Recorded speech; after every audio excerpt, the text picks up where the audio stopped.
ಈಗ ಕನ್ನಡ ಸೀರಿಯಲ್ ರಂಗದಲ್ಲಿ ಮತ್ತು ಮೇಲಿಂದ ಮೇಲೆ ಆಘಾತಗಳಾಗ್ತದೆ ಅಂತ ಹೇಳ್ಬೋದು. ಹೌದು, ನಿನ್ನೆ ತಾನೇ ನೀವು ನೋಡಿರ್ಬೋದು, ನೀನಾದನೇ ಸೀರಿಯಲ್‌ಗೆ ಅದರ ನಾಯಕಿ ನಟಿ ಆತ್ಮಹತ್ಯೆಗೆ ಶರಣಾದರು. ಇದೇ ಸಲನಲ್ಲಿ ಈಗ ಮತ್ತೊಂದು ದುರ್ಘಟನೆ ಆಗಿದೆ ಅಂತ ಹೇಳ್ಬೋದು. ಹೌದು ಸ್ನೇಹಿತರೆ, ಈಗ ಭಾರ್ಗವಿ LLB ಸೀರಿಯಲ್‌ನಲ್ಲಿ ಖ್ಯಾತ ನಟಿಯಾಗಿ ಬೃಂದಾ ಅವರು ನಟಿಸ್ತಿದ್ರು. ನಿಮಗೆಲ್ಲ ಗೊತ್ತಿರೋಂಥದ್ದೇ. ವಿಲನ್ ಪಾತ್ರದಲ್ಲಿ ಅಂದರೆ ಭಾರ್ಗವಿ ಅಕ್ಕನ ಪಾತ್ರದಲ್ಲಿ ಚೈತ್ರಾ ರಾವ್ ಅವರು ಅಭಿನಯಿಸಿದರು. ಇವರು ಮನಸೆ ಓ ಮನಸೆ ಎಂಬ ಸೀರಿಯಲ್‌ನ ನಿರ್ದೇಶನವನ್ನು ಕೂಡ ಮಾಡಿದರು. ತದನಂತರ ಅದರ ಅಭಿನಯನೂ ಸಹ ಮಾಡಿದರು ಹಿಂದೆ ಇವರು.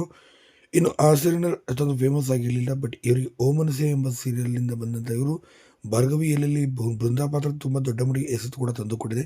ಇನ್ನು ಇದೇ ಸಂದರ್ಭದಲ್ಲಿ ಈಗ ಇವರಿಗೆ ದೊಡ್ಡ ಒಂದು ಸಿನಿಮಾದಲ್ಲಿ ಅವಕಾಶ ಸಿಕ್ಕಿದೆಯಂತೆ. ಆ ಸಿನಿಮಾದಲ್ಲಿ ಈಗ ಅಭಿನಯಿಸಿ ಬೆಳ್ಳಿತೆರೆಯಲ್ಲಿ ಅದಕ್ಕೂ ಕೂಡ ದೊಡ್ಡ ನಾಯಕಿಯಾಗಿ ಒಂದು ಅವಕಾಶ ಸಿಕ್ಕಿದೆ. ಹಾಗಾಗಿ ಭಾರ್ಗವಿ ಸೀರಿಯಲ್ LLBಯಿಂದ ಈಗ ಹೊರ ಬಂದಿದ್ದಾರೆ ಎಂಬ ಮಾಹಿತಿ ಬರ್ತಾರಂಥದ್ದು ಬೃಂದಾ ಅವರು. ಇನ್ನು ಇವರ ಜಾಗವನ್ನು ಈಗ ಬೇರೆಯೊಬ್ಬರು ನಾಯಕಿ ಬರಲಿದ್ದಾರೆ ಅಂತ ಹೇಳಲಾಗುತ್ತೆ. ಅದೇ ಕಾರಣಕ್ಕೆ ಇವರು ಸೀರಿಯಲ್ ಹೊರ ಬಿದ್ದಿದ್ದಾರೆ ಎಂಬ ಮಾಹಿತಿ ಈಗ ಬಲ್ಲ ಮೂಲಗಳಿಂದ ಬಂದಿರುವಂಥದ್ದು. ಇನ್ನು ಬೆಳ್ಳಿತೆರೆಯಲ್ಲಿ ಈಗ ದೊಡ್ಡ ನಾಯಕನಿಗೆ ಒಂದು ನಾಯಕಿಯಾಗಿ ಅಂತ ಅವಕಾಶ ಸಿಕ್ಕಿರೋದ್ರಿಂದ ಭಾರ್ಗವಿ LLB ಸೀರಿಯಲ್‌ನಿಂದ ಇನ್ನಿಲ್ಲವಾಗಿದ್ದಾರೆ ಬೃಂದಾ ಅವರು ಅಂತಲೇ